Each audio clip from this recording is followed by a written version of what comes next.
presentations. We'll begin with curriculum and instruction update. Good evening. So tonight we actually have a two-part presentation for curriculum and instruction. The first part we're going to talk about is going to be the e-report card, and then the second part we're going to have a presentation from our math department chairs. On October 31st of this year, the state released the new format for the e-report card. And this is a very exciting time for Lincoln Way because of the results that we're on there. And so I'm very excited to share with you a little snippet of some of the things that were on the e-report card. But before I do, I just want to remind us all on what is one of the main factors that's being assessed, right? One of them is the SAT. And as we look at this chart, right, this is one of my box and whisker charts that talks about the performance of our class of 2019, which is our current senior class, and the performance on their PSAT, which they took the fall of their junior year, to the SAT, which they took on the spring of their junior year. And what we see here is we see growth occur with this group of students. We see that we've taken the entire student body and we shifted them over to the right, which is what the ultimate goal is. We want to make sure that we're continually preparing our students to perform well on the SAT that the state is using as its measure across the state. So we're very excited about that. To get into a little bit deeper detail on the SAT and the growth, you can see where we stood as far as our SAT scores are concerned. You see different numbers for each of our three schools, Central, East, and West, and the growth associated in each of the two areas that are tested, the math and the evidence-based reading and writing. Overall, the growth has been fantastic. We're very excited about what we have seen. And you see our growth is compared to the state and also is compared to what College Board is expecting. So now, the state of Illinois this year has come out with the summative designations. And all schools across the state can be categorized into one of these four categories: exemplary, commendable, underperforming, and lowest performing.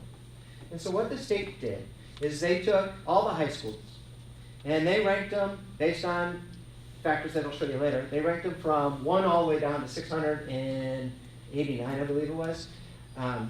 And they come up with the rankings for everybody. The top 10% were the exemplary schools.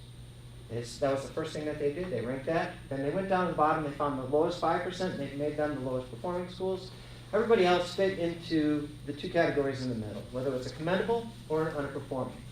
To be commendable, a school district had to have a graduation rate of greater than 67%, and they had to have no underperforming subgroups. And what that means is they couldn't have any groups scoring down in the lowest category, right? So that's how the schools became commendable. If they had an underperforming subgroup, then they were automatically put into either the underperforming or the lowest performing. Now that's a lot to try and digest. Put it in perspective.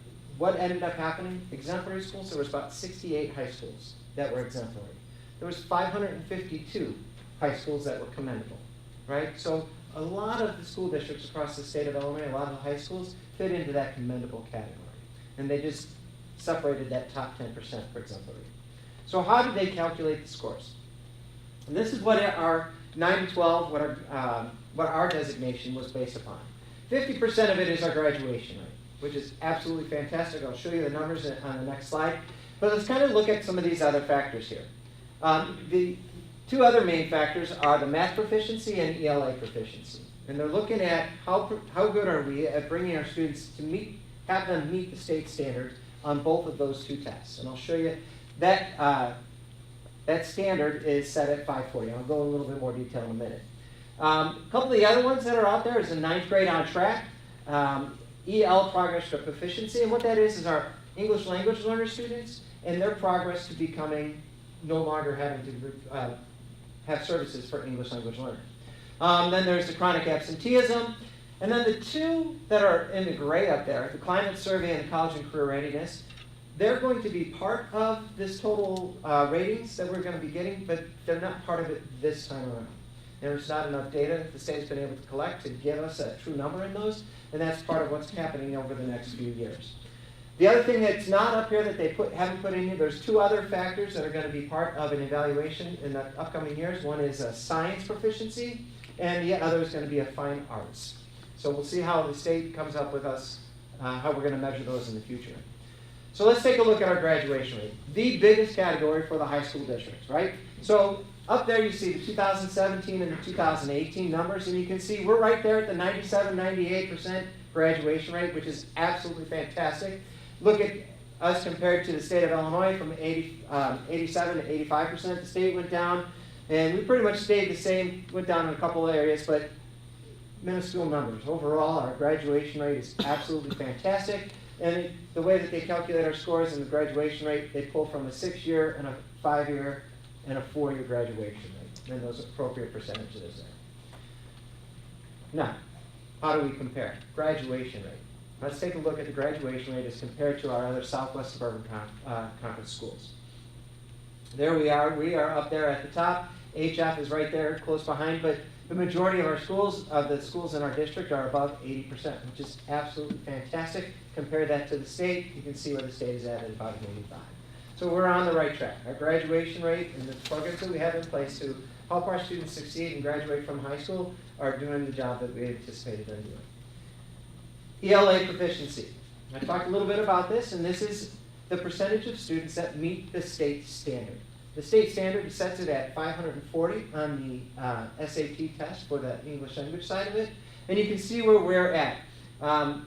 For 2018, we're at 54 at West, 58 at East, 57 at Central as a district. 57% of our students meet the state standard of 540. The proficiency target for the state of Illinois says, oh, we only need 43% of your students. If you have 43% of your students meeting that, then you've earned the maximum number of possible points that you can get as far as the summative rating is concerned. What's interesting about this is that each year, the target that the state is going to set is going to increase, right? So the percentage of students that are supposed to meet that state standard is going to continue to grow all the way out to 2032, when the target will be 90% of all of our students. Now, it sounds familiar. Sounds like something that may have happened in the past, 5, 6 years ago when they were putting it all into place. So we'll see how this changes. We don't know what's going to happen with this as we continue to move forward, but it's a lofty goal. We'll see what happens. Math is the same thing. You look at the target that the state has set forth, it's a 39.8, and you can see where we are at as a district and at each of our individual schools. I think one of the more exciting pieces on this screenshot here is if you take a look at our West performance in the math, and you look at the growth that occurred and the students meeting that target of 540 on the SAT, where we went from 49% of our students in 2017 to 60% in 2018. One of the main factors, and our math chairs will talk a little bit more about this when they present here, was really a change in our curriculum. The students for 2018, they are the first students that went through our new math curriculum. And so you can see the results there and the impact of the scores that it had. How do we compare to other Will County high school district schools? This graph is pretty cool. There we are, Central, East, and West, 1, 2, and 3 in Will County. Will County High School District high schools. That's just based purely on the SAT. So again, our teachers and our students are doing the job. They're getting scores that we need them to get the recognition. And they continue to perform and excel, which is absolutely fantastic. 9th grade on track is another one. It's always kind of been on the e-report card. It's been part of it, kind of monitoring what's happening here. But now they're going to give us some point values assigned to it. And we look where we're at. We are right on track. We're at 96, 95% district-wide. And to define on track, it reads that you have to have passing grades in 5 of your classes. So you have to earn 5 full credits throughout your freshman year. And you can't fail more than 1 semester in a core subject, meaning math, science, social science, reading, and English. So that's how they define it. And so where we are at, 95%, it's a good spot to be. The great thing is we know who that 5% is that they're not on track, and we've got procedures in place to help those students at all 3 of our buildings. Here's our 9th grade on track. Now, I pulled our 9th grade on track and I compared us to a little bit different grouping. All right, I compared us to Naperville's, Indian Prairies, Maine Township, Hinsdale, Palatine, Crystal Lake, Plainfield 202, and Glenbard. Some of the big hitters as far as school districts are concerned. Large, multi-school school districts is what I compare this to. And you see where we're at. Again, 95, 96%. So we're right in the same ballpark as all these other schools. So, what does that mean? All three of our schools earned exemplary status this year. Not an easy feat, right? There's only one other high school district that had all of their high schools earn exemplary status. That would have been, wait, just, no, it wasn't Plainfield, it was Naperville. Thank you. It was But they Naperville. only have 2. And they only have 2 high schools. So all 3 of ours earned exemplary status, top 10 in the state of Illinois, a great feat. When you look at the measurements that the designations they put together, this is the first time that the state of Illinois has really put in value in all different areas. And it's allowing us to really look into our school district. For example, the 9th grade on track is a true measure of our freshman performance. The SAT is a measure of our juniors' performance. The graduation rate is a measure of our seniors and their performance throughout their entire 4 years. And all the other factors that are coming into play, I think really are going to help us to get a better understanding of what's going on in our school district. And I think it's a really good one. And then they break it down into all the different subcategories. And we do really well in all of them. So we are in a good spot. We're really excited about our exemplary status amongst all 3 of our schools. So it's fantastic. One other thing that's on the school report card that I think is really kind of impressive. Again, I talked about that we have 3 of the 68 exemplary schools. We have 4% of the exemplary schools in the state of Illinois. It's awesome. And again, you can kind of see how that broke down over there on the chart there. 552 commendable. And then the underperforming and lowest performing are up there as well. So 679 is the total. All right. The other chart that I wanted to share with you is this one. And this is amongst exemplary schools kind of in our area. And what this one is, and it's not, we don't get graded on this, we don't get a point value assigned to it, but it's just one of those statistics that's out there on the school report card, and it talks about funding capacity to meet expectations. What does that mean? That means the state says we have to meet X amount of millions of dollars in order to educate our kids at an acceptable level, okay? And so what they look at is they look at our local funds, our federal funds, our state funds, and they see what we take in and compare that to that number that the state has come up with. And that number that they come up with is different for every single high school, right? It's going to change. But what is exciting when you look at this, you look at the exemplary schools that are on this list. And again, it's that same group that we compared ourselves, the big hitters, the heavy, big schools in the area that are all exemplary. And you look at Hinsdale Central, who spends about 135% of what the state says they need to spend in order to meet the needs of the students. And you compare that to Lincoln Way Central, Lincoln Way East, and Lincoln Way West, and we're at about 66%. What does that mean? We're doing what these other schools are doing a heck of a lot cheaper, and using our resources in a different way. We're doing it for cheaper, and we're not meeting what we're not saying, we're not spending what the state says we need to spend. So it's a good spot. I think it's a good number, something for us to keep in mind that we continue to do things really well for our kids. So with that, any questions with regards to the e-report? I have a question. For the climate survey and the college and career readiness, you said they weren't assessing us this year on that? That's correct. So do we know what's going to be in those assessments next year? Yes, the climate survey is actually, it's open for parents to take now. For students and for staff, it'll open December 11th, I believe is the date. And once that number is based on participation numbers. So we're looking for participation in this climate survey, and the more that we have to participate, the higher that number gets. And so that's really what we're looking at for that. That will be on the report card next year. College and career readiness won't be on until 21-22 school year, but we know what the indicators are and what we have to work on in order to meet that standard. So we have those things in place. We're looking to make a couple changes in the way that we track information, and you'll hear more about that later in the year with regards to college and career readiness. Anything else? Awesome. Congratulations. Yeah. Good, thanks. And now, so I'm going to turn it over to our math department. And tonight we have with us Tracy Plessick from West, Jeff Keller from East, and Brian Mulford from Central. Good evening. My name is Jeff Keller. I'm the math chair at Lincoln Way East, and I'm here to give you a brief history of time in Lincoln Way math. Just going to give you a little background on how we came to where we're at today with our curriculum. In 2012, when the state mandated a timeline for us to implement Common Core curriculum, we spent the better part of a year or two figuring out what we could do, researching other schools, looking at textbooks, talking to experts, talking to universities, and we realized that either the curriculum had too much problem solving and not nearly enough skill, or too much skill and not enough problem solving. We visited many schools, talked to a lot of people, and came to the realization that no one knows the kids of this area better than the teachers of this area.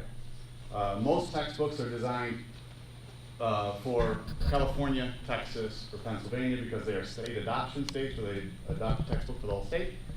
They're not writing for the kids in this area. We know the kids and what they need, so we approached Tim Riley at the time and said, we believe we can write a curriculum that meets the needs of our kids, that gets them ready for the SAT, ACT, and their college careers. So that's what we did. Tim Riley then talked to a bunch of us and said, we need someone who's going to head this program, someone who's got vision, someone who's got deep knowledge of mathematics, deep knowledge of colleges and their expectations, knows our students, and has an amazing ability to analyze and synthesize and organize. So we came up with the name Jim Ayu, asked him to do it, and he said yes, fortunately. He's brilliant. He has overseen curriculum writing from day one and is largely responsible for a lot of what it is today. Many of us then came together, and as a whole group effort, we wrote these courses from top to bottom, and bottom to top, and left to right. Everything we have is fully our creation under Jim Ayu's guidance. We started writing Algebra 1. We implemented that in the fall of 2015. So this is our 4th year of implementation, geometry in 2016, and then last year with our Algebra 2 pre-calculus curriculum. Tim Riley and the administration said we need to prepare our students for the SAT test, since that is how our students are going to get further in their career and education. So what Jim did mostly is researched every SAT question that's out there in the public domain and embedded it into our curriculum. The standardized test prep that we do, there are 1,383 practice ACT and SAT questions embedded in our 3 years of curriculum. That's what was out there at the time. That's how many problems are out there in the public domain, from previous SAT tests, practice test booklets, and anything we could get our hands on. Plus, before the PSAT test, the junior year in October, we reserve 4 classroom days where they experience another 123 practice SAT questions to fill in the gaps, to prepare them for the reading, to really prepare them for the PSAT in October, and then 4 classroom days in April for the actual SAT test where they experience another 152 practice SAT questions. So that is where we're at right now, and so Tracy's going to tell us how we went forward after that. Okay, there you go. All right, so this chart shows the growth of our class of 2019. So those are our current seniors. So the fall of their junior year, they took the PSAT. College Board benchmark score for math is a 510. State of Illinois average is a 495, and our district average is a 523 from that test. In the spring, then they come back, they take the SAT. College Board again suggests a 530. Our state average is 504, and our district average is 561. So there's really a few things to highlight. Number one, if you look at the averages, of course, they're over what the College Board recommends, but all 3 high schools are clustered together. One question on the PSAT or the SAT is roughly 10 points. So when you look at the spread as either 5 or 6 points, it's less than a question among all 3 schools, which doesn't typically happen in multi-school school districts. So we are all right there. Also, our growth. Our growth is nearly double what the College Board recommends, and it's over 4 times what the state recommends. So again, as Jeff said, this group was our seniors. They were the first ones that went through each class. First year of algebra, first year of geometry, first year of algebra 2 pre-calc. And each year we continue to improve it. So, the growth has been great with the new curriculum, and I think our growth is going to continue. Our curriculum works, and we're going to continue to revise and tweak it, and our kids are going to love it. So now, I'll turn it over to Brian, who will talk about the future. So we're doing pretty well, but we don't want to rest on our laurels. We want to continue to grow. So there's really three things that we're going to focus on for our growth over the next few years. The first one is SAT growth. We want our scores to not only stay where they're at, but actually get a little bit higher.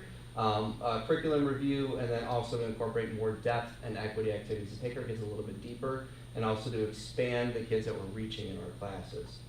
First part is SAT growth. Our goal is lofty, but we think we'll get there. Our goal is to reach an average of 600 on the math portion of the SAT by 2021. So that gives us 3 years to go up 39 points. We can do this. Last year, yeah, if not, we'll get really close. But 2017, our score was a 547 on average, and just by some changes in our curriculum, we ended up growing 14 points of the 2018 scores. What Jeff was alluding to earlier was we started preparing our kids for the SAT. That was actually in year 2 of our algebra curriculum. So our 2019 test takers have been prepped for SAT from day 1. The students in the 2018, we actually were getting them ready for Park, and then that's no longer a thing in high school. So we had to shift course in 2016, and now this next group will be fully ready to go for SAT prep. So how do we get there? Main area is awareness from not only our teachers and our students, but also the parents. We've done a really good job over the last few years of making sure our teachers are aware of the types of questions, making sure our students are aware of the types of questions. We're working better at getting parents more aware of the importance of the SAT and why it's a really important test for their kids. All of our schools host review sessions for our kids. It takes different forms. Some will do it before school and after school. Some will do it during advisories, but it's directed SAT prep. Math is one of those sessions where we have a couple because there's a calculator portion and then a no calculator portion. I gotta admit, I really love the SAT, but it's not just the structure of the test, but it's the amount of data they give us. They give us everything. Just on their website, they've published 8 actual tests that have been used. That's amazing. ACT's got one, by the way. But the data that we see, we can actually see question by question what our kids can do and how they did compared to the state average and then the national average. And we looked at, Jeff, was it 3 questions? 3 questions, yeah. 3 questions where we are at or below out of 58 questions. 3 questions where we need a little bit of work. So the other 55 were higher than the state average and the national average on there. So that's good. But we want to push those numbers a little bit higher. Curriculum review is what we're going to be working on over the next few years. Again, our SAT prep stuff is really a 3-year curriculum from Algebra 1, Geometry, and Algebra 2 Pre-Cal. So we're going to look over the next year or so to start looking at, are the topics that we have in the correct place? Does it flow as a cohesive curriculum? Are we doing enough to prepare our kids for the SAT? Are there gaps that we can fill in? We're also looking at our 4th year options. So one of the main things for this year, our goal is to review a textbook for AP Calculus, because we need a new book. It doesn't really have any online resources. That's something that we're pushing for. And we're really, really close to agreeing on a book, so that's good. Also, this is the first year of our JJC Transitional Math course, the Intro to College Math. So we're fine-tuning that and working with JJC and trying to make sure that we've got everything that we need so that our kids that take that course, when they go into, if they go to JJC, they're guaranteed a 100 level placement in math if they get a C with us. So it's a really good opportunity for our kids. And exploring any other 4th year math options for our non-traditional kids, making sure that we're serving them. All right, this is the fun part. This is the part that's near and dear to me, technology, depth and equity. So I'm going to show you a couple screenshots here of a website called Desmos, which, by the way, is absolutely 100% free, which is always good. But these are tasks where the students go a little bit deeper into the math. The first one here is called Function Carnival. Basically what they do is there's a cannon, and a guy gets shot out of the cannon, and then there's a parachute, and he falls. And their goal is to try and create the path for what the height of the parachute guy is. Really cool stuff because oh man, it's really tough to see. But that first group right there, they basically have it go straight up and then kind of straight down, which is not at all the path because the parachute's going to slow them down. What's cool about that is the green on the left-hand side, that's the actual path, so they can play the video and then create their graph on there. And then the blue shows them what graph they created. So what I really like about this activity too is this is how math actually works. You figure out a problem, you try something, if it doesn't work, you adjust it and make it work until you're actually there.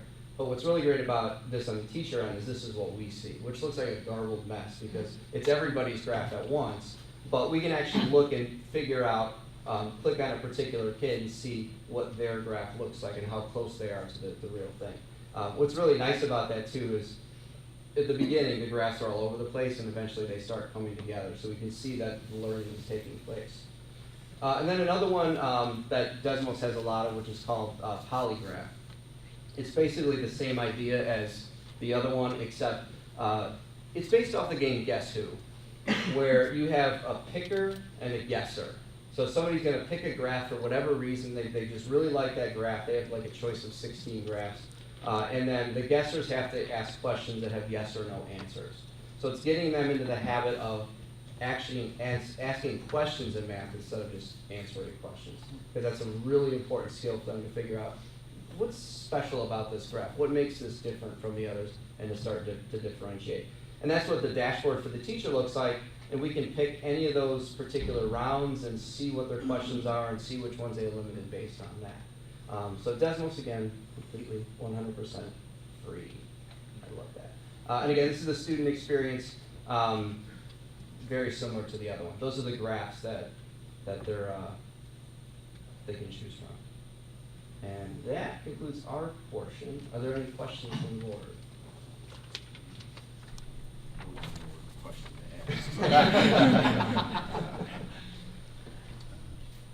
I have a question, actually. Yeah. Uh-huh. What type of articulation do you guys do with the feeder schools as far as getting those 7th and 8th graders prepped for your algebra program? We actually met with them today. We had our local area curriculum committee. Today, last year we went and visited the feeder schools and we saw what was going on in their classrooms, shared some curricular things. This year they actually came and visited us and we're kind of alternating that. But then we had a session in the afternoon where we all met, talked about what we saw. Jeff shared some of the things that we're doing in the high school. 2 of our feeder schools shared what they're doing as far as technology goes. They just had a discussion about curriculum. Do you feel that they're all pretty much on the same page as far as preparing the kids for the 210 curriculum? Yeah. Yeah. That's good. Well, before you go. Yeah. I gotta say this in public, and I think I sent out the email as well. I might have copied it when we sent it out. We owe you a great deal of thanks. There's been enough distraction, enough noise going on around our district over the last 4 years. It gave you every excuse in the planet, Brian, Amy, the department chairs, to let the academics start to fall and falter, and you did the opposite. You just tuned out the distractions, focused, and made it better. And I think, Ron, you might have said it best in one of your emails, that the Lincoln brand works, it sells, and you guys make that happen. So thank you, publicly, privately, and wholeheartedly. Thank you for everything. Awesome. Thank you.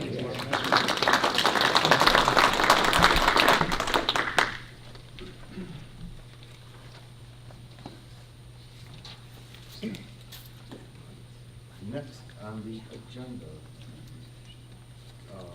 is community relations. So 1.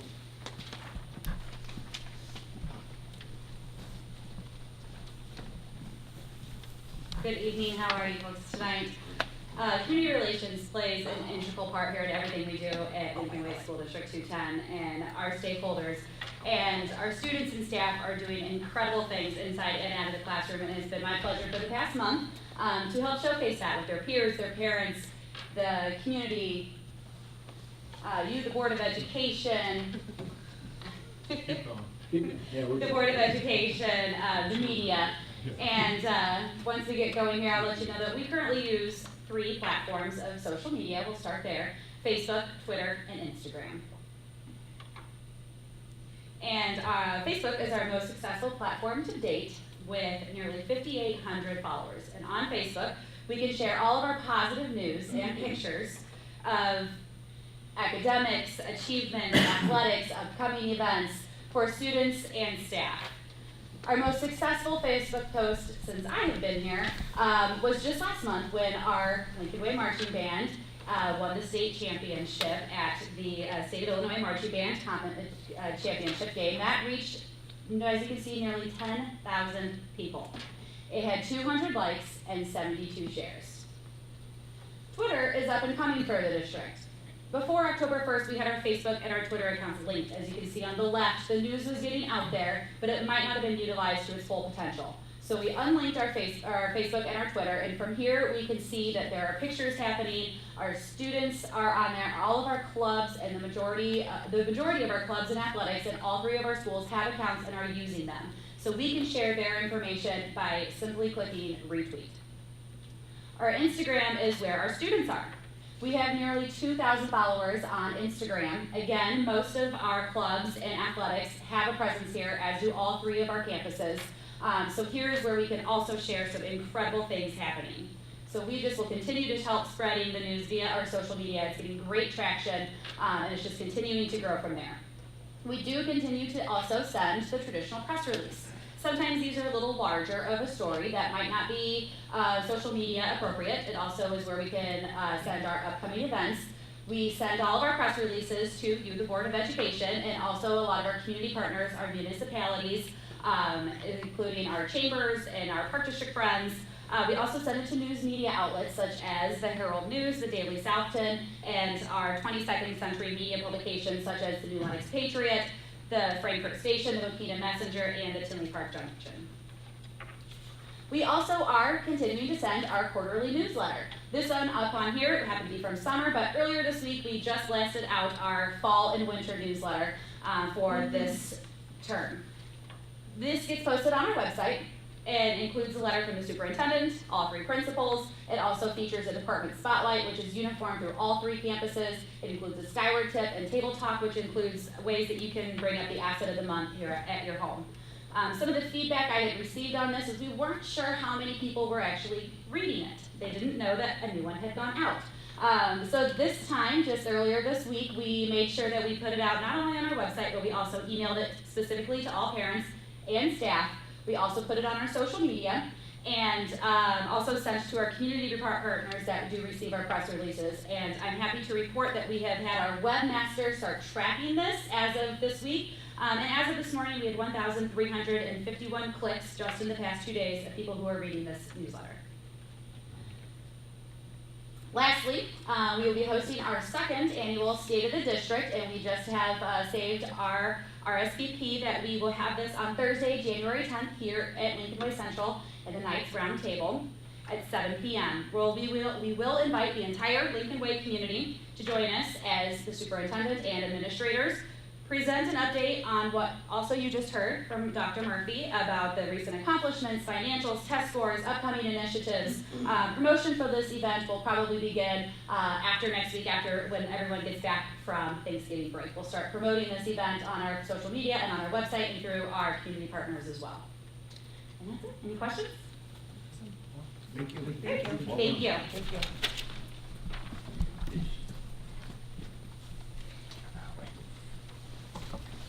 Brad presenting? No, Brad introducing. I'm going to run the clicker. We have with us this evening Bob Lewis and Jason Pinkerton from PMA, and they're going to go over some review of district debt and introduction to restructuring options for the board. Let me grab it. Bob.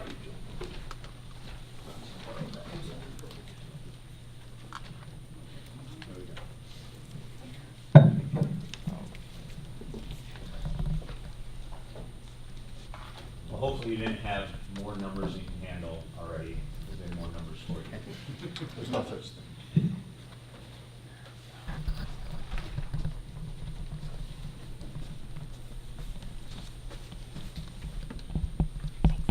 So, it's the first time that we've been able to present to the full board, so I want to thank the full board again for supervisor as it relates to your outstanding debt. The goal of tonight's presentation is to give you an update where we are in the market, do some education on some of the various features and terms of your outstanding bond issues, talk about the structure of your bonds, and then look at options that you may consider as far as restructuring those bonds if you're inclined to do so. As you're probably aware that the annual payments do increase with each year, so we want to make sure that you're aware of that structure and also the timing for when you need to make certain decisions as it relates to that structure. Please feel free as we're going through it to ask questions if something comes up. If I do address it later in the presentation, I'll ask you to perhaps hold off until that point if I plan to address it later on. So start off on slide 3. We'd like to begin our presentations to give you an idea of where the municipal bond market is in general.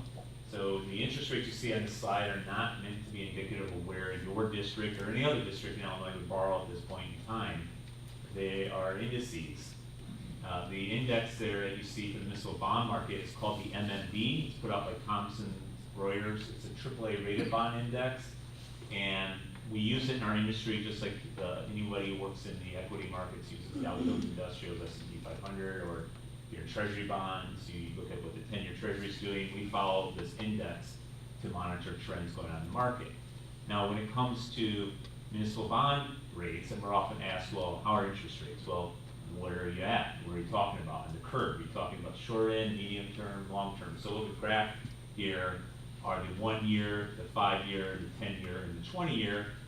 In the background, we also have the federal funds rate as it's the interest rate that many of us in the public are aware of and hear about all the time on the news.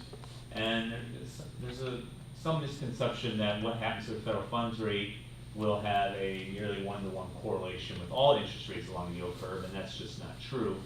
It is very highly correlated with short-term interest rates. So if you look, for instance, at the blue line and how it follows very closely to what the federal funds rate is doing, especially if you look at that 7-year period in which the Fed did not change the federal funds rate from 0 to 0.25%, the 1 year was almost 1-for-1 correlated. But look at that, I always like to point out, look what happened to the 5, 10, and 20 year during that time. They fluctuated wildly, even though the Federal Reserve was maintaining the Fed funds rate. And it's because there's other Federal Reserve programs going on, various things that are happening in the municipal bond market, programs expiring of Build America bonds, bankruptcies of the Lehman Brothers, for instance. Those things had their effect on the medium and long-term rates. Now, you can see most recently as the Fed began to raise rates, about 2 years ago now, I think, the 1 year rate followed that upward. 5 year rate had a lot of correlation there, started to follow upward, but the 10 and 20 year rate did take some direction from the Fed funds rate, but those take a lot more direction on what's going on in the 10-year treasury. And that's tied a lot to what's going on in the overall economy, what are inflation expectations. So as it relates to the plans that we're looking at in here, there's always sometimes a lot of angst to do something because interest rates are rising, because people are keying in on what the Federal Reserve is doing. But things to keep in mind are some of the characteristics of bonds we're going through, also what the market's inflation expectations are, where we're at in the economic cycle, for instance. Come next July, we'll be in the longest expansion in the history of the United States since they started tracking that back in 1850. Now, that doesn't mean 6 months later we're going to be in a recession, but it also sort of makes you think that at some point, we're due for one, which of course would, historically speaking, cause interest rates to flatten out or to come down some and for the yield curve to steepen again. So I know a lot of information there, but I would just going into the presentation because we're talking about refinancing, talking about restructuring. It's good to have a basic understanding of where we're at right now in the market. Anybody have any questions on the market before we move in? Okay.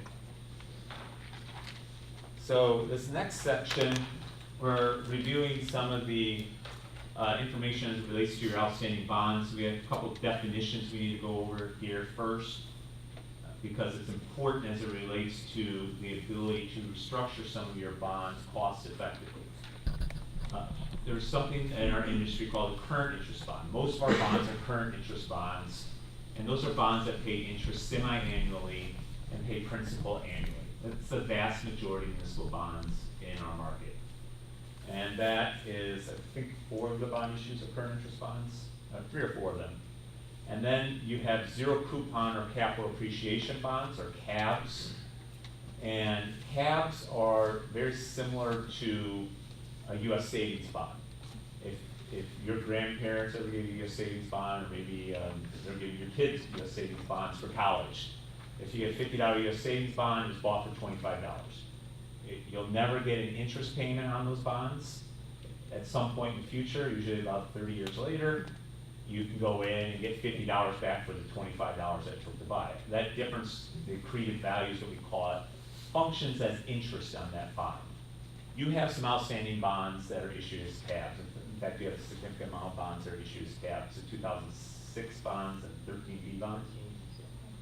So typically tabs are sold at higher interest rates, anywhere from 0.5% to 1% higher depending on where we're at in the market.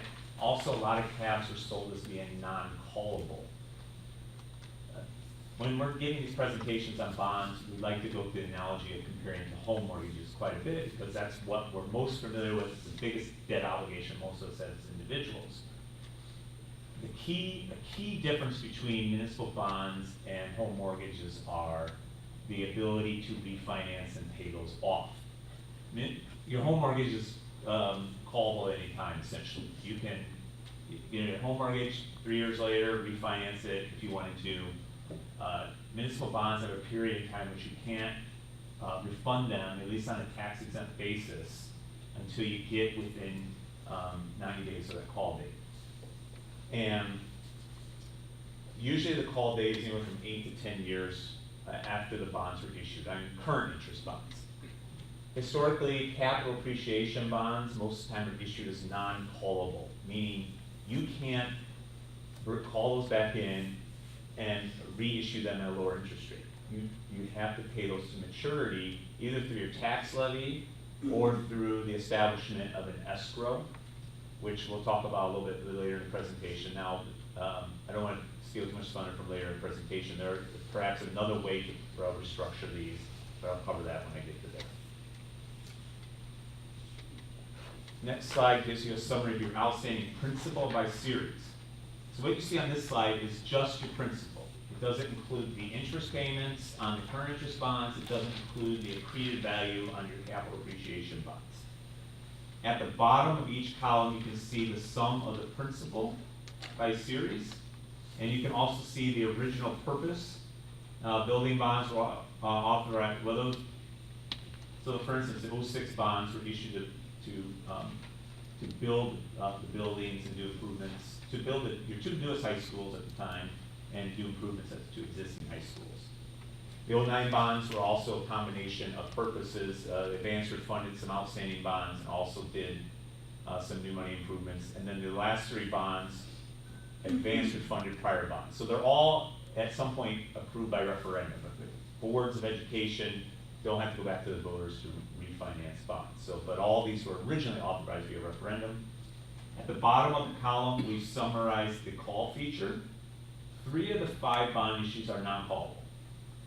And 2 of the bonds issues are callable. The 2009 bonds are callable here this January 1st, 2019. Now, one thing to know about your call options is it's not just a 1-day call option. You go by that date, you can still call them. You have to give your investors a 30-day notice. You can call bonds on July 1st of 19, you can call them on October 1st of 19, you can call them anytime you want after January 1st of 19. It's not a one-time option. If you don't exercise, it goes away.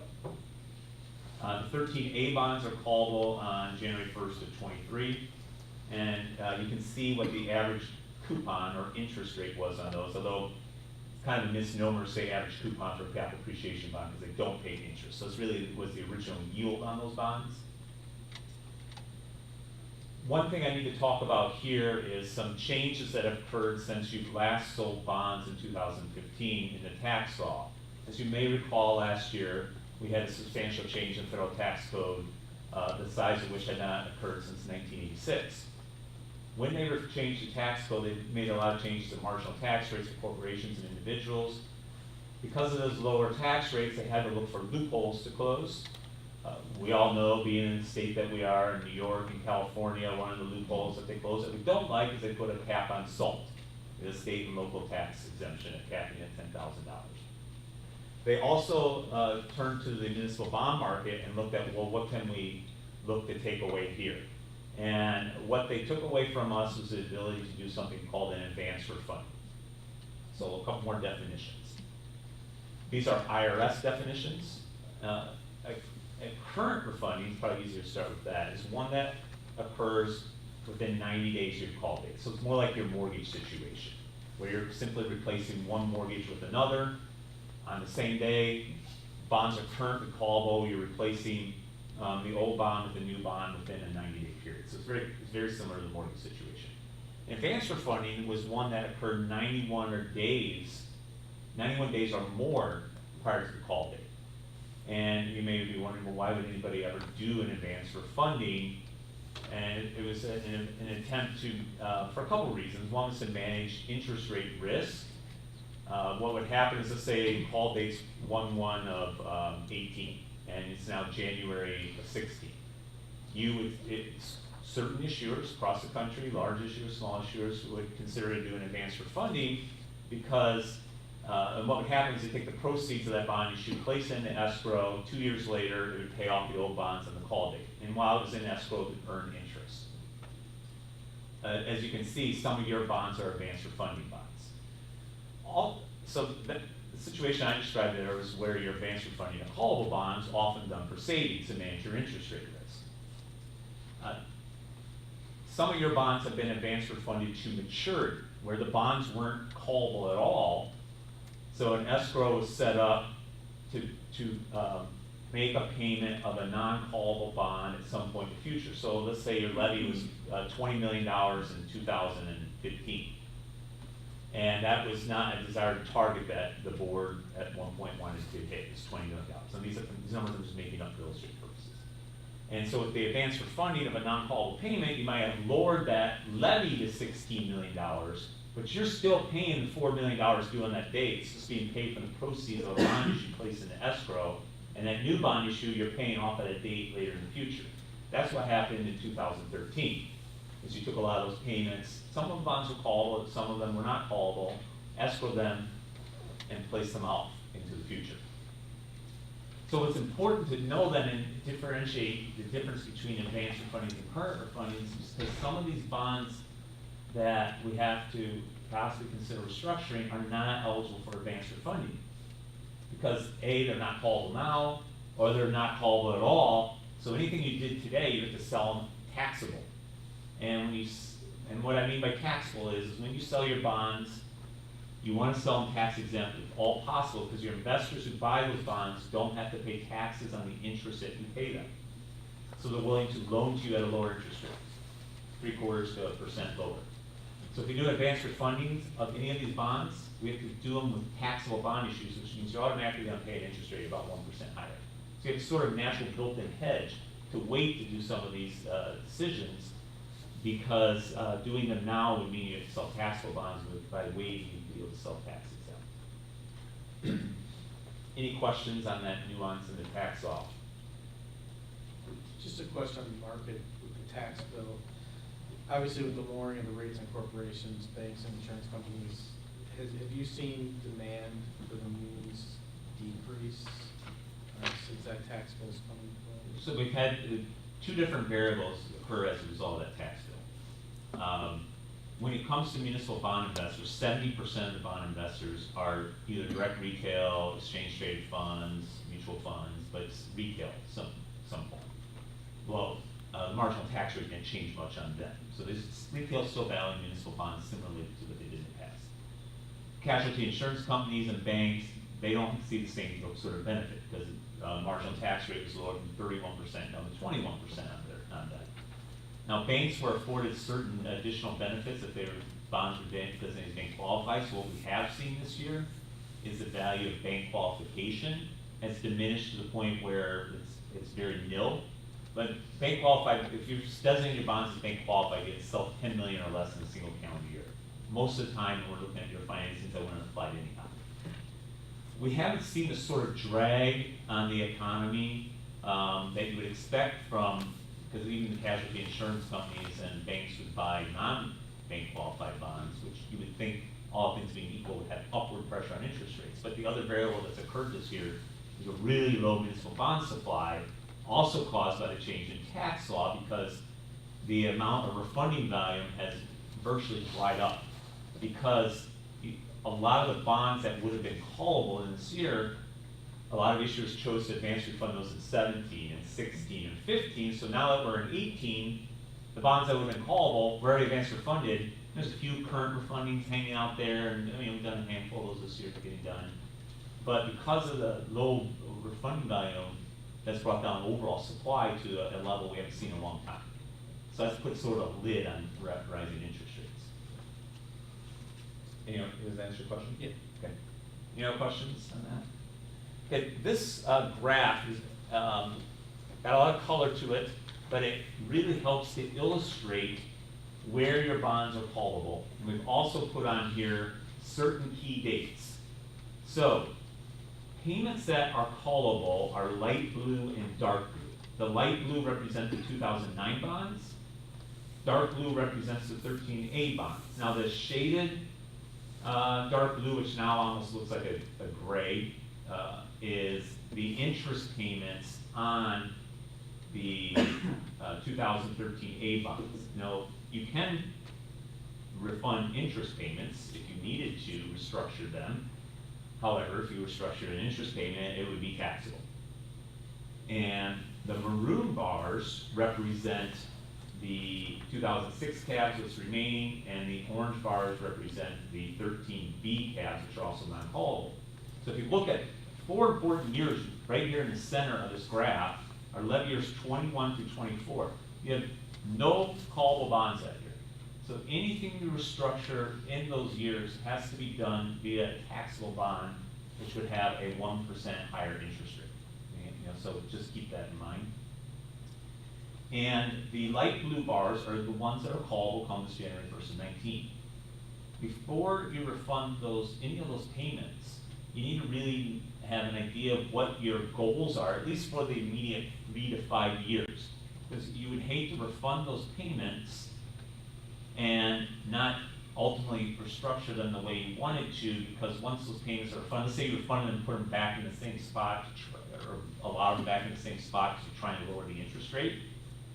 Well, once you refund those, you exercise that call date, and later on you're like, you know what, we actually want to have this as our goal.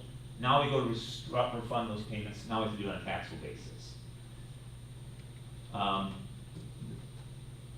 So the other key feature you need to be aware of on this is sort of jumping out to all of us is the increase from levy year 18 to 19. The deadline to affect that, if the board is inclined to affect that, we're going to look at a little later in the presentation, one of the options we're putting out is to not do anything with that jump. That's not necessarily a recommendation. Our goal tonight is to educate you, give you some ideas for options, and then for you guys to think about it, and then come back and ask us to do variations on those options. But that jump up, your deadline to affect that, if you're inclined to do so, is February 29, 2020. And practically speaking, you'd have to start having a plan in place by probably no later than November if you're inclined to restructure payments that year. Now you notice you do have some callable payments. That light blue portion is all callable. So that's the portion that would get moved if you want to bring down that levy in levy year 19. And the same thing in levy year 20. We want to bring down those payments. Now, levy years 21 to 24, again, we have no callable payments that year. So anything you do there to restructure more than likely would have to be taxable.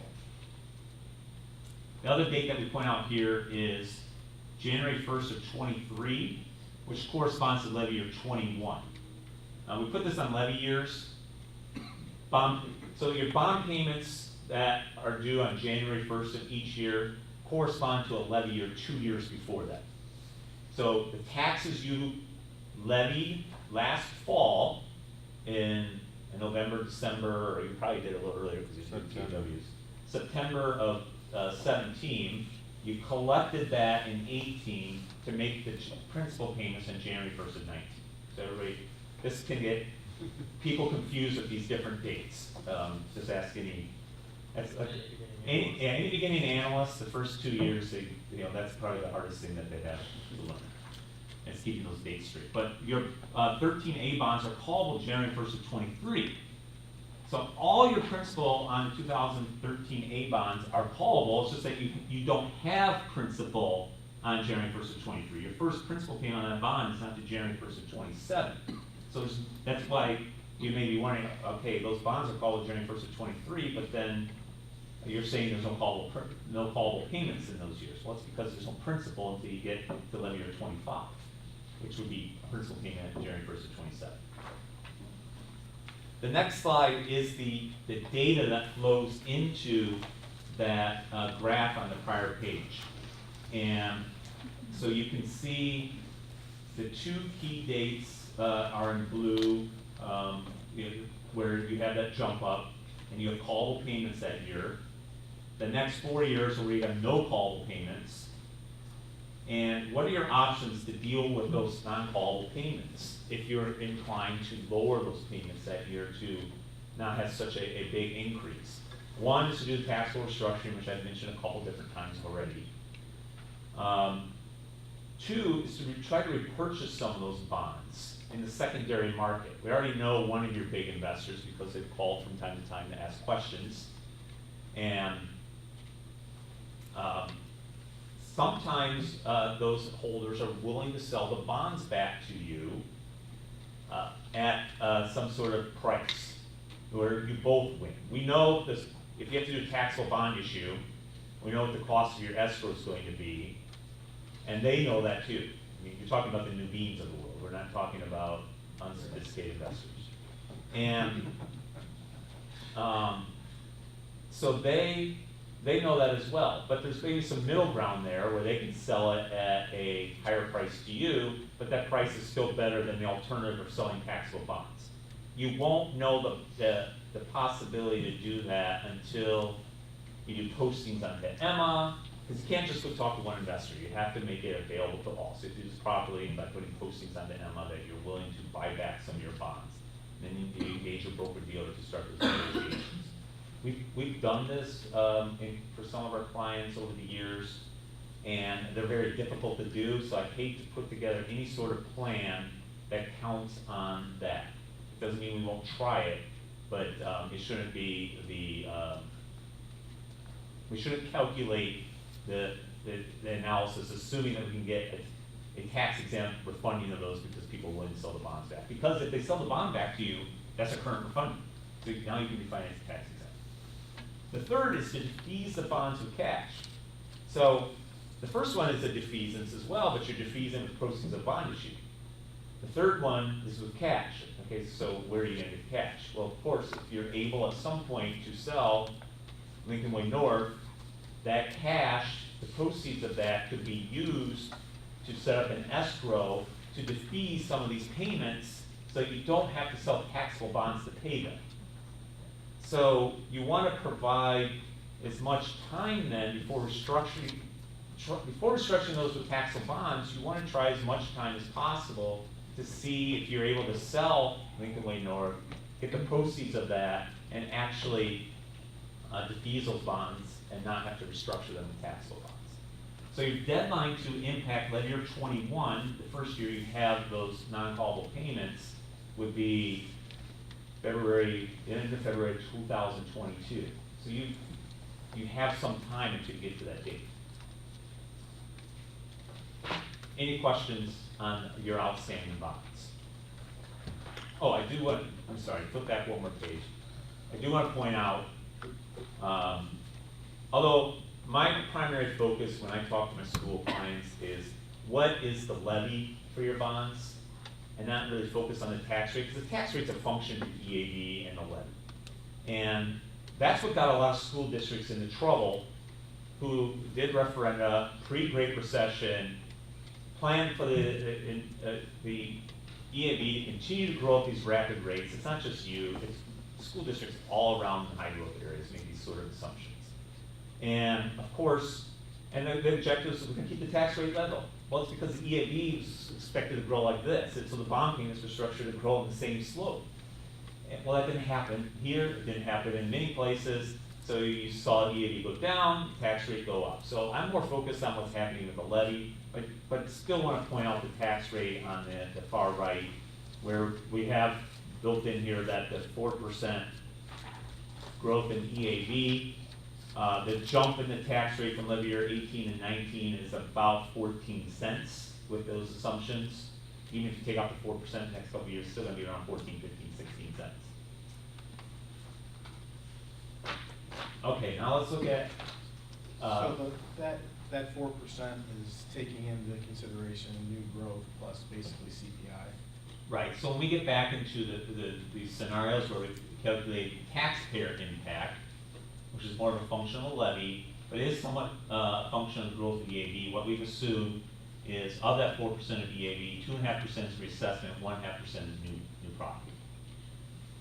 So things will vary a little bit on those assumptions, but what that means over time is EAB is growing by 4%, new property comes in the district, that takes up some of the burden of the debt. So you see that, so that helps to keep the growth on the home value we're looking at from growing as much as if you just had a flat assumption.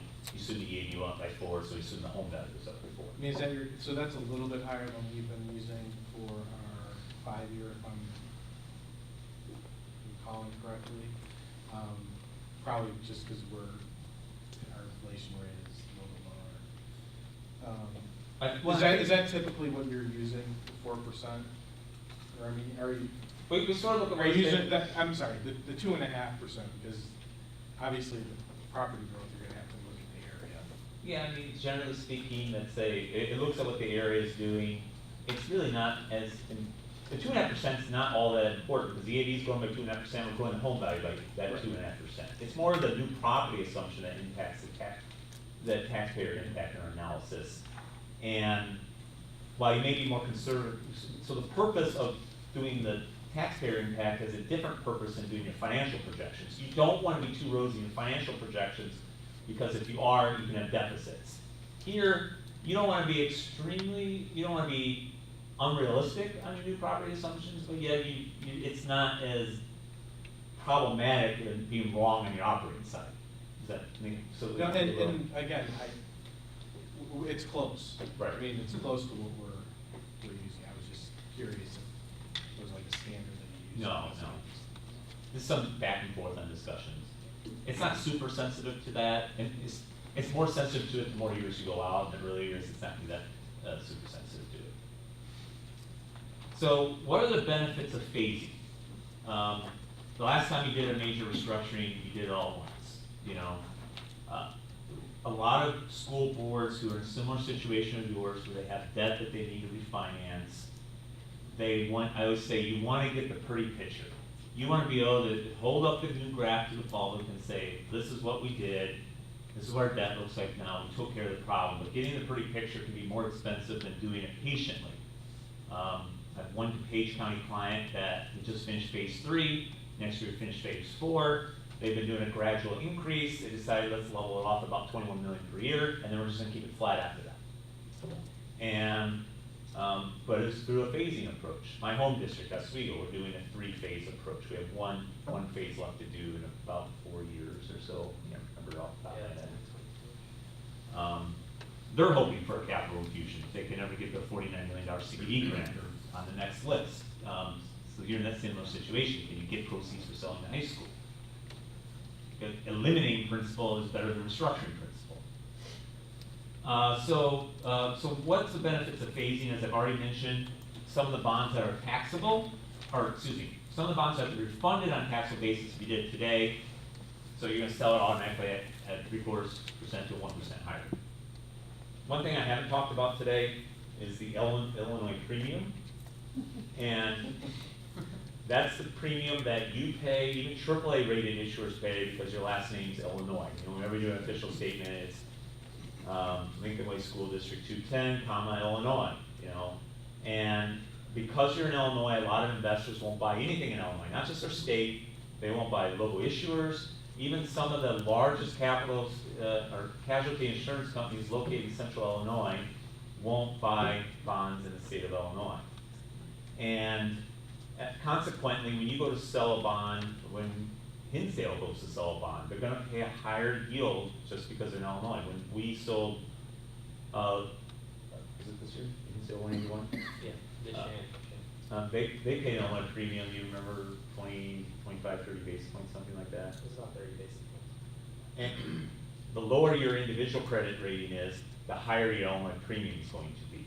So given that your credit rating right now is the highest non-investment grade rating, your Illinois premium will be even larger. So not only are you going to be penalized because you have a non-investment grade rating, you're going to have a higher interest rate just simply for being in Illinois. Now, when I make this bullet, people usually chuckle at me, so if you want to chuckle, go ahead.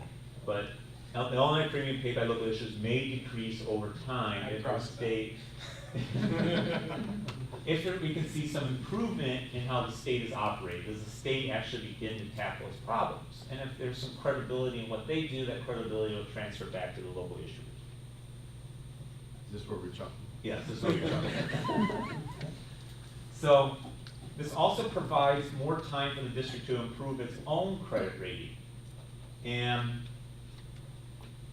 while the district has done enormous strides over the last 2 or 3 years, and you're to be applauded for those. In the back of this, we have an appendix showing your financials and how they have improved. Your TAWs, when you issue them, is later than it used to be. The amount of TAWs are smaller. You're generating surpluses. The plan you implemented, it's doing what you said and even better.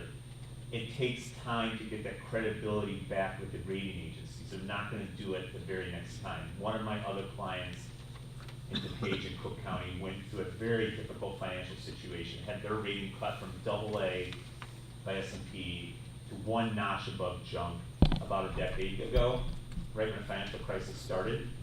And that client just returned last year to the AA status. They did everything they had to do, they pulled themselves up, they're back now having 40% fund balance. When they were at a point worse than you, they were doing next year's TAWs in order to pay off last year's TAWs. Hey, your situation it didn't get to that point and it's improved since then. But my point sharing that is it took a while to restore that credibility. They like to see 2, 3 audits done to show that you've achieved it. It's great that when we presented to them earlier this year, we had one good audit. 17 audit showed surplus, showed building fund balances. That was good enough to get the negative outlook removed. That was a huge step to get the negative outlook removed. It means they think you bottom out. If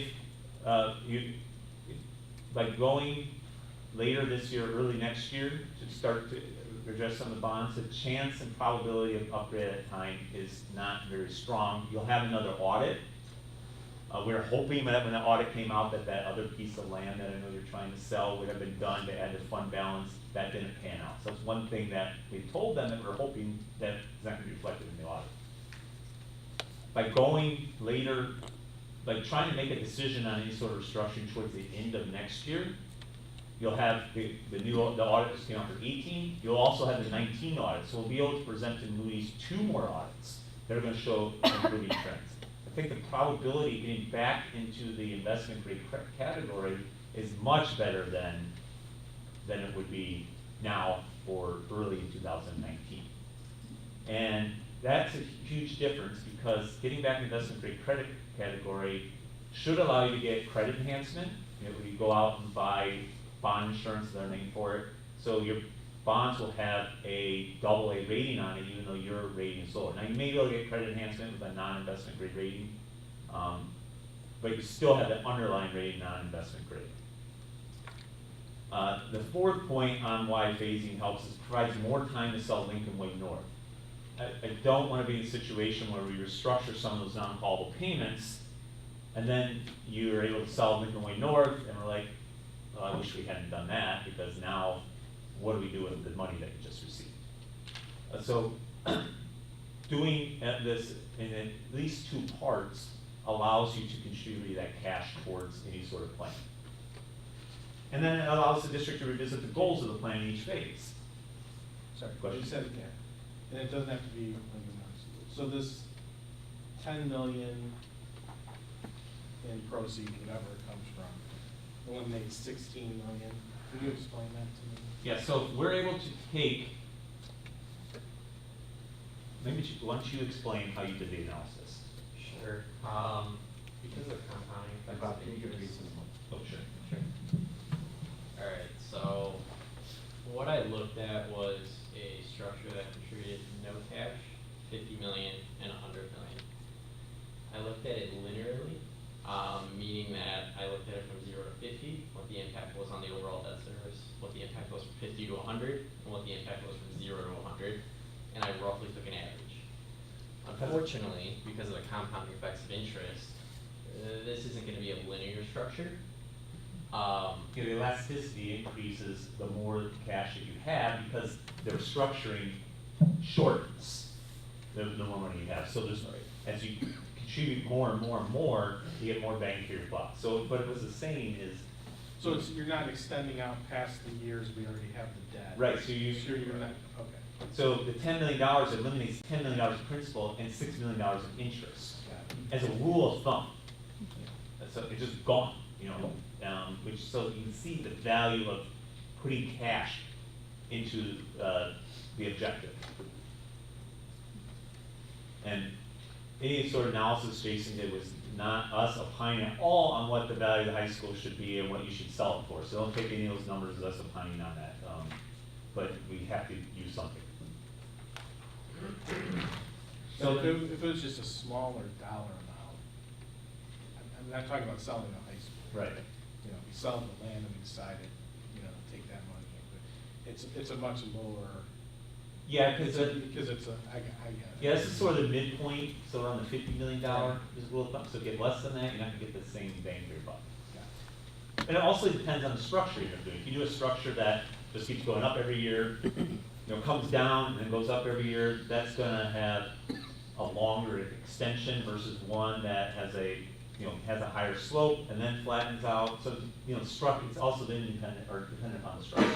But you are emphasizing the fact that any defeasance has value in this restructuring process, whether it's the sale of the major asset of the high school, the land, or anything else that we could generate positive cash flow from once we reach our fund balance Yes. targets. Yes. So if we were to accelerate the ability to get to the fund balances, we could even defease off of operating surplus, could we not? Yes, you could. Okay. Now, yeah, I have one client that had to undertake a restructuring, and they are very sensitive to extending the term and the amount that increases, and their district has been blessed with enormous amounts of evidence-based funding money. And they've been contributing that when we do restructuring to eliminate principal, so we've been doing both things at the same time. And that's had a big impact on the cost of the restructuring. So slide 11 gives you an idea of the difference in interest rates between a non-investment grade bond and an investment grade bond in BBB category of credit enhancement.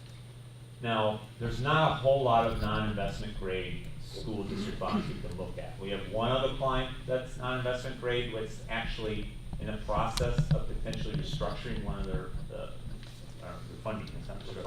funding one of their bonds. And we also have a look at CPS and how they sold their bonds. Taking the input on what we got from the underwriter and this other client, what CPS did, we're estimating it's, you know, depending where you're at in yield curve, roughly 75 to 100 basis points wider in the yield with a non-investment grade bond versus an investment grade bond with credit enhancement. So you can see that there's real strong value to selling them tax exempt versus taxable, and trying to get your credit rating to investment grade before undertaking any substantial restructuring.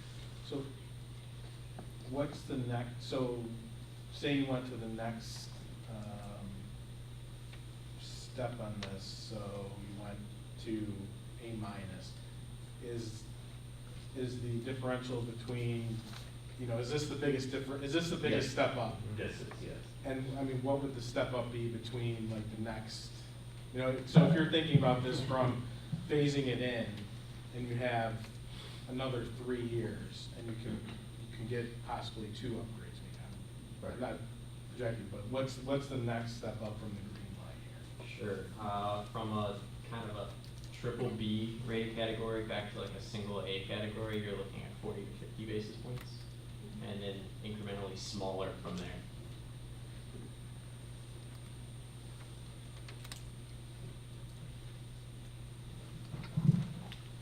So let's look at the 3 options here, and as I said at the outset of the presentation, these aren't at this time any sort of recommendation. We're just trying to give you some various scenarios, and you could ultimately choose something that's in between them. And you know, ask us for to do some additional scenarios to present to you. So option 1, the district waits to restructure its current debt structure until 2013 A bonds are called on January 1st of 23.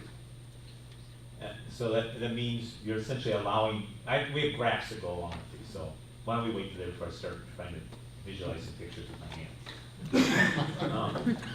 So the district doesn't adjust the $6.2 million increase, and eventually the payments level out $30 million per year in that year 2025.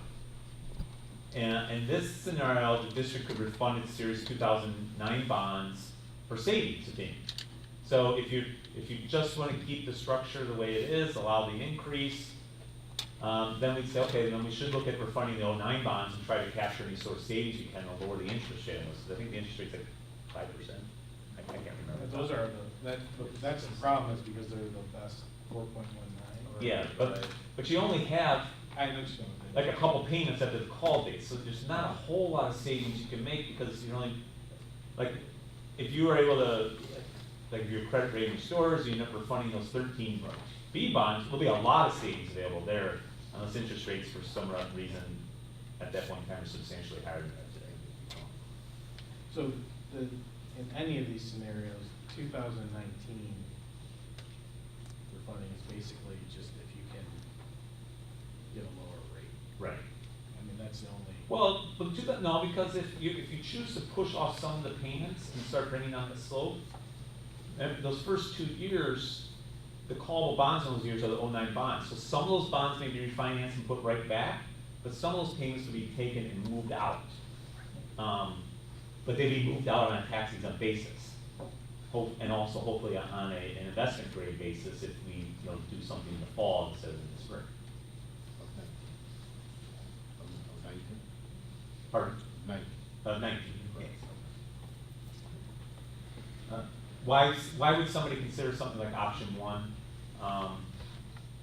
Your bond and interest levy is, some may say, some may argue with me that it's lower than it should have been over the last several years, because the district has paid very little principal off on those bonds that it sold originally back in 06 and 07 and 08. And that's because of pushing the levy off.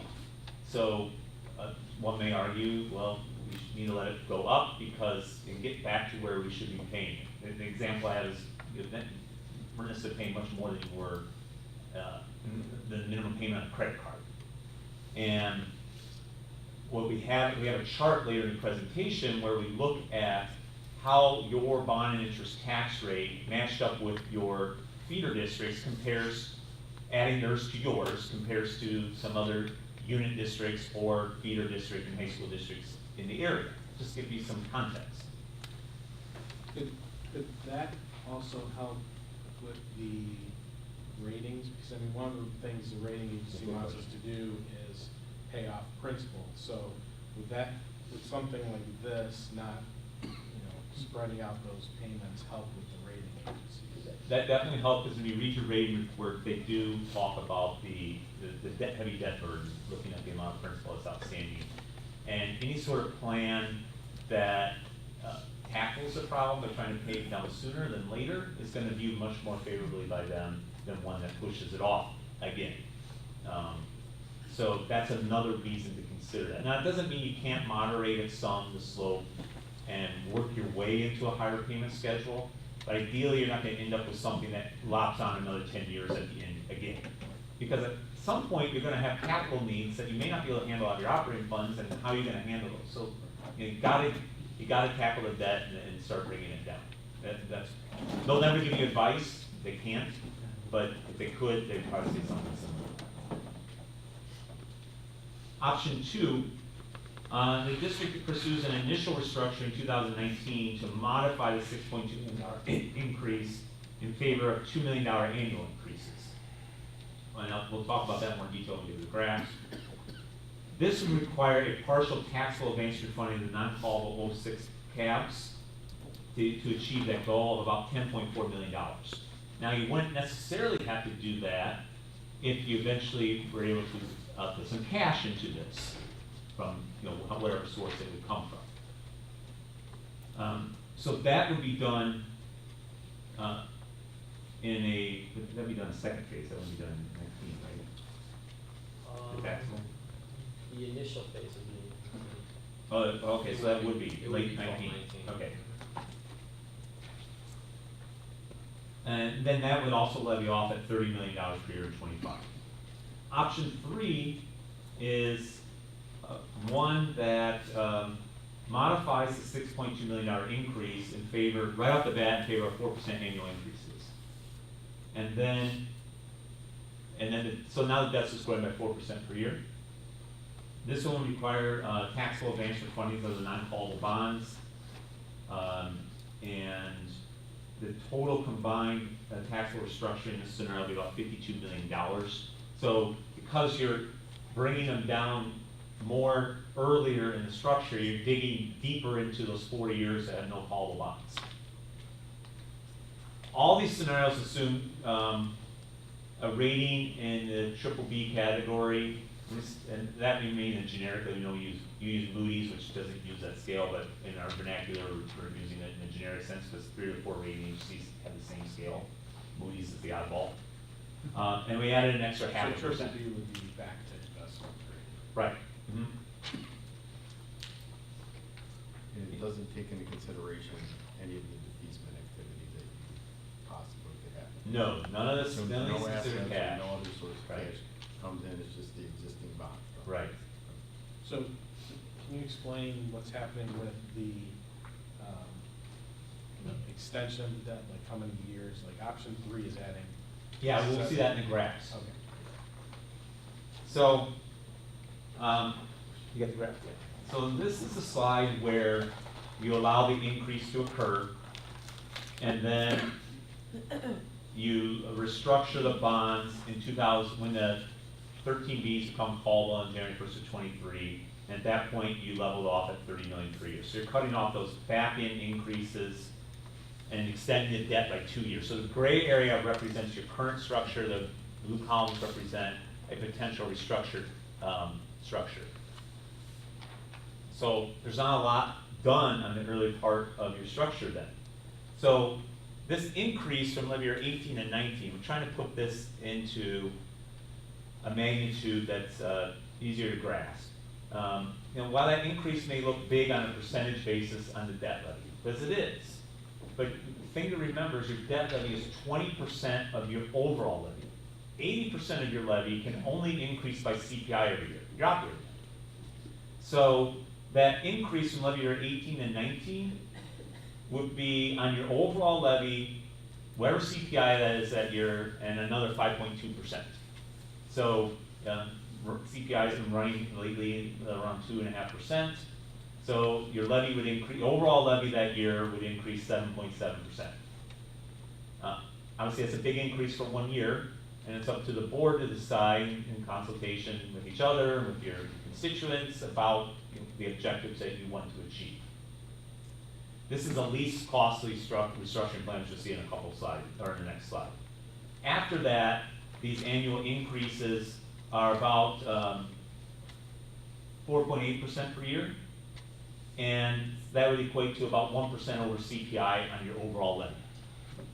And we have some clients that characterize it that way, because what that does, by characterizing, talking about as being a percent over CPI and focusing on the overall levy, it allows you to tolerate some larger increases on the debt side, which means you're tackling the problem quicker and not pushing off as much. So what's the impact? A lot of numbers on this slide. The first box is the debt service prior to the restructuring and after the restructuring. And then we show the change in the levy. So this one just increases the levy $8.7 million from what you're currently scheduled to extend and tax. Again, it's assuming no cash contribution. If you did this sort of structure and you had the cash, you'd actually be reducing the levy, which is obviously an admirable goal to do for your taxpayers. And then we calculate various present value amounts, because these adjustments to your levy aren't occurring at the same time uniformly, so present value is useful because obviously from a taxpayer perspective, the money you're paying today in your tax bills worth more to you than the taxes you're going to pay on your bill later on, especially if you're not one of those taxpayers here later on. So on a present value basis at 3%, at 8.6 million is 2.5. And then we calculate the pre-restructuring tax rate that's using that 4% assumption on the EAB. And then we calculate the tax bill on a $300,000 home, assuming that home goes up by 2.5% per year. So the change in the tax bill, but this is where sometimes some confusions happen when we present the restructuring options. When we talk about the change in the tax bill, there's a change year to year. So if you look at going down the column, the increase from levy year 18 and 19 is $150 on that $300,000 home. That's a year-to-year change.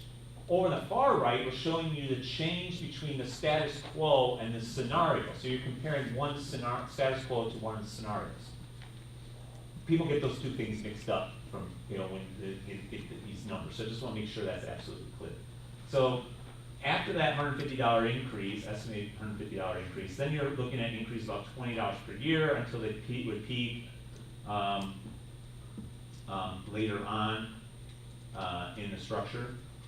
So that the $150 is the big jump you were The big jump. That's the big jump. On an average, $300,000. Right. So you see then in the restructuring box, the fourth one from the left, eventually the payment peaks at $690, and then it starts to go down because we have leveled it off, and you have new property coming to the district, which means that person's share of the bill debt is going to start going down. And that's where you get the difference in the far right column. So for several years, there's essentially no difference, and then there's reduction in those later years because we chopped the slope off. And then you have an extension at the end.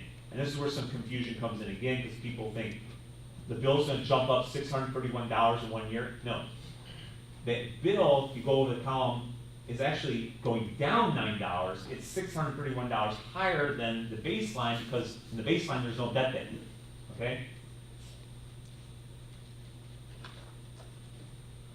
Let's look at scenario 2. This is one where we say, okay, we want to start paying and tackling the debt and allow it to go up faster, but we don't want that big of an increase all at once. So here's where you have the $2 million annual increases.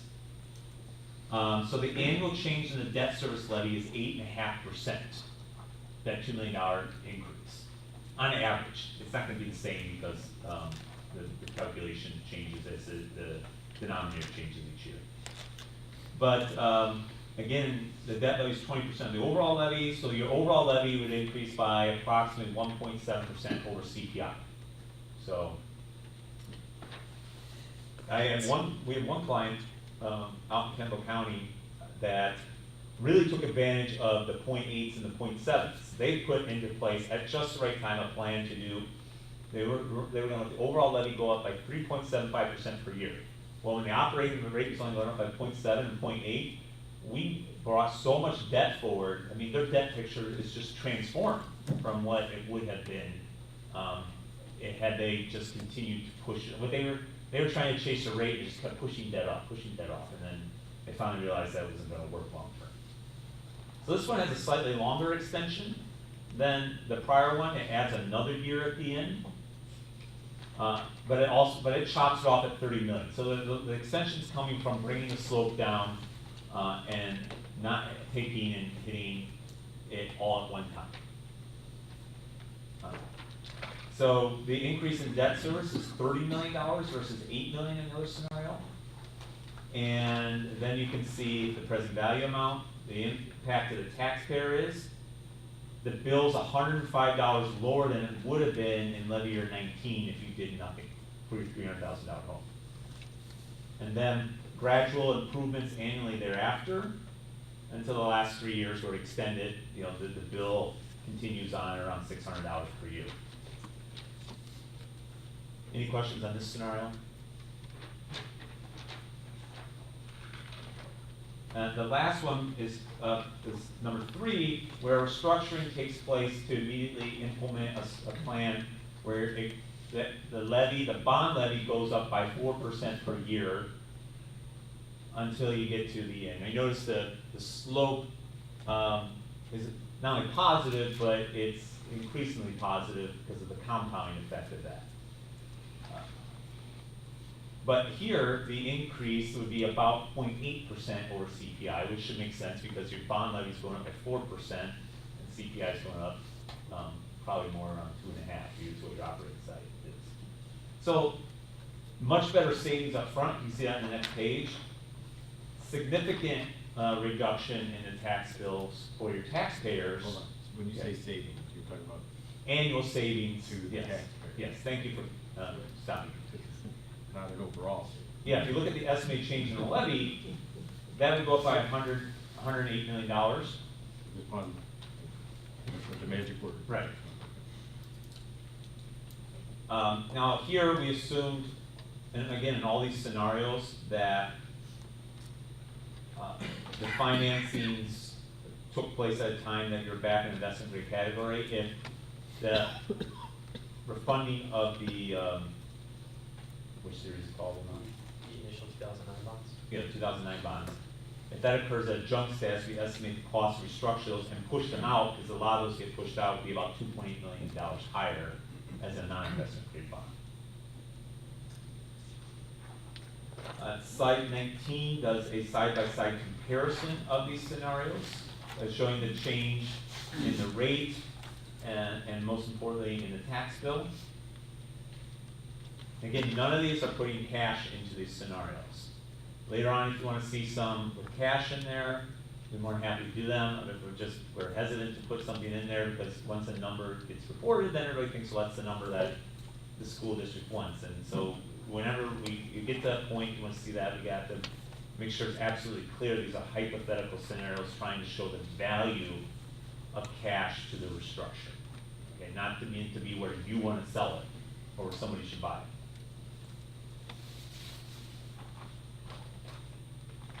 Then, this slide is a comparable analysis. It's always useful to do comparison. You did it earlier with your test scores and your book score. By the way, congratulations on the scorecard. That is a remark. I was at another school district last night and they didn't have one nearly as good as yours.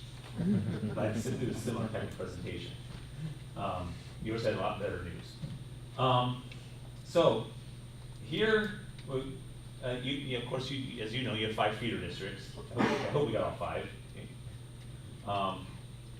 And then we add to your current tax rate, and we get to their tax, so the combined tax rate. This is so we can compare you to unit districts.